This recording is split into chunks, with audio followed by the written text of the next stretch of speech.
But no matter who comes out of the East, no matter how long it takes, we do know this. We know that the NBA Finals, they start a week from tomorrow already. Game 1, June 5th on ABC. Then 4 weeks from today, night 1 of the NBA Draft kicks off. I still can't believe the Mavs. They're getting flag here.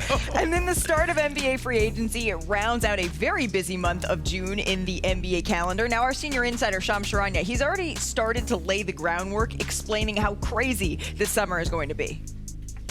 Pat, this is the most, I think, anticipation team executives have had over an offseason. I think this is going to be the craziest offseason of I don't want to say all time. We just came off a trade deadline. We just came off a trade deadline. I think it was the craziest of all time. I think this offseason might be the most craziest ever.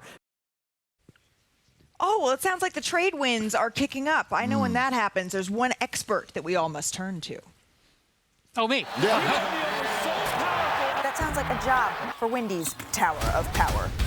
Oh, that's interesting. I'm palming the ball. Number 5, 4, 3, 2. Number 1. I say it in a voice. Tower of Power. Tower of Power. Starring Brian Windhorst.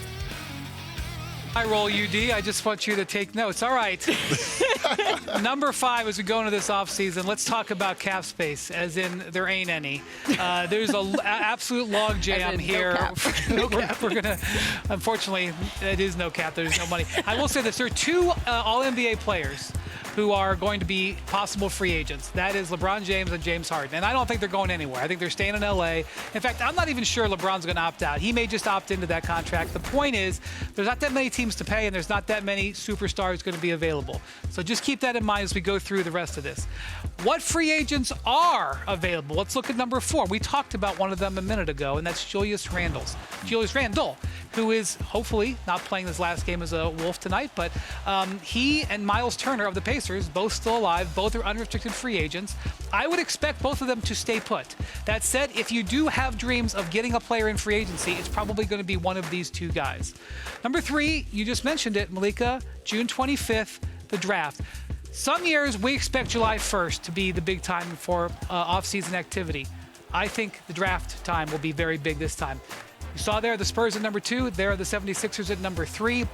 Either of those picks, I think, have a chance to be in play. And I don't know what's going to happen with them.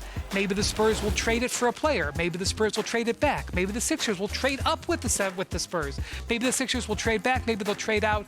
That's going to be an interesting night. Number 2. Put it up there, as Perk would say. Bam! You know, now we're going to get into the big trades. Kevin Durant, I'm like 98% sure he's not going to be a Sun next year. How it works out, though, I'm about 1% sure. There's going to be a number of teams interested, but some of it is going to depend on whether they see Durant as a player they keep on a 1-year contract, or if they want to get him and give him a contract extension, which I suspect he's going to want. And number 1, the guy that most players in the league are going to wait for is probably going to be Giannis Antetokounmpo. First off, we don't know for sure whether Giannis is going to want to trade out of Milwaukee. That's the first question that has to be answered. Let's not make an assumption. If the answer is yes on the decision tree, now what kind of trade is it going to be? Is it going to be a kind of trade where the Bucks don't pay attention to what Giannis wants and just trade him for the highest bidder? He does have 2 years left on his contract. They could potentially go that way. Or will they work with Giannis and try to select a team where it could be more of a negotiated trade that way?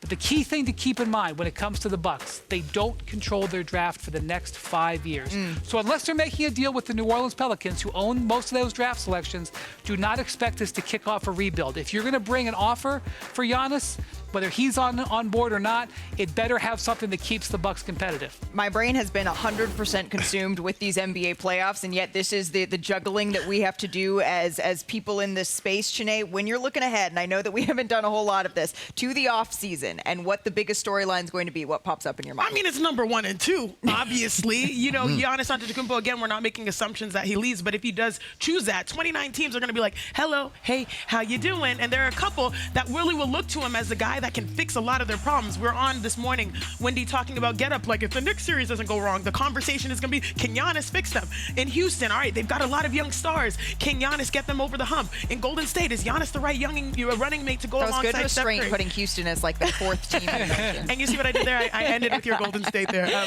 So overall, Giannis, his decision to stay, would he stay or will he go? Like that is going to dictate so much. But also, I think, Wendy, you made another great point. The ripple down is where championship teams are also made as well.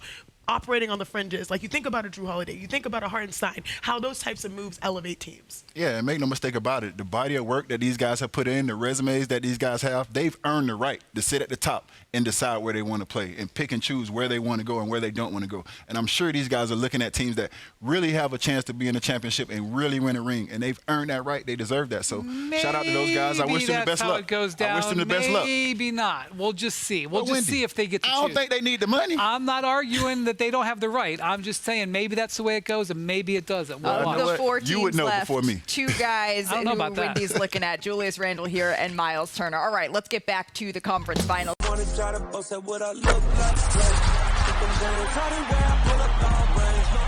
Jimmy with the heat, I'm on fire. It's NBA over here,